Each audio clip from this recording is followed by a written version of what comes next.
Upleta cottage hospital ખાતે ચાલતો નેત્રયજ્ઞ camp 2 દિવસ ઓપીડીમાં અને 18 થી 20 ઓપરેશન કરવામાં આવે છે। રાજકોટ જિલ્લાના ઉપલેટાના સિવિલ હોસ્પિટલમાં આખો વિભાગ ગરીબ દર્દીઓ માટે બન્યું આશીર્વાદરૂપ। ઉપલેટા સિવિલ હોસ્પિટલના અધિક્ષક અને આઈ સર્જન ડોક્ટર ખ્યાતિ કેશવાલા દર્દીઓ માટે આશીર્વાદરૂપ। ડોક્ટર ખ્યાતિ કેશવાલા દરરોજ અસંખ્ય આંખના દર્દીઓની કરી રહ્યા છે સારવાર। ડિસેમ્બર મહિનાના શરૂઆતથી જ આંખમાં મોતિયાના ઓપરેશનના દર્દીઓ વધ્યા। ઠંડી ઋતુમાં આંખના મોતિયાના ઓપરેશન કરવા માટે લોકોની લાઈન લાગી રહી છે। ઉપલેટા સિવિલ હોસ્પિટલમાં મોતિયાના ઓપરેશન વિનામૂલ્યે થતા હોવાને લઈને દર્દીઓમાં આનંદ। ખાનગી હોસ્પિટલમાં ન હોય એવા અદ્યતન સાધનથી થઈ રહ્યા છે ઓપરેશન। આ હોસ્પિટલમાં મોતિયાનું વેલનું તેમજ જાવરના પણ ઓપરેશન કરવામાં આવે છે। હેલો, હું ડૉક્ટર ખ્યાતિ કેશવાલા ગરેજા, આઈ સર્જન અને સુપરિન્ટેન્ડન્ટ ઇન્ચાર્જ કોટેજ હોસ્પિટલ ઉપલેટાથી બોલું છું।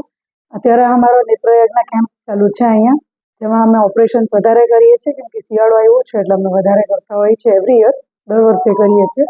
આજે અમે આ અઠવાડિયામાં મંગળવારે 20 ઓપરેશન કર્યા હતા, ગઈકાલે અમે 19 ને આજે 18 એવી રીતના અમે કર્યા છે 3 દિવસ। બાકી અમે આખા ડિસેમ્બરમાં ચાલુ રહેશે અમારે મોતિયાના ઓપરેશન, વેલના ઓપરેશન, જામરના અમે બધું જ કરીએ છીએ અહીંયા। અને બાકીના 2 દિવસ અમે ઓપીડીમાં તપાસ કરીએ છીએ પેશન્ટને, જેને ઓપરેશન કરી આપીએ છીએ।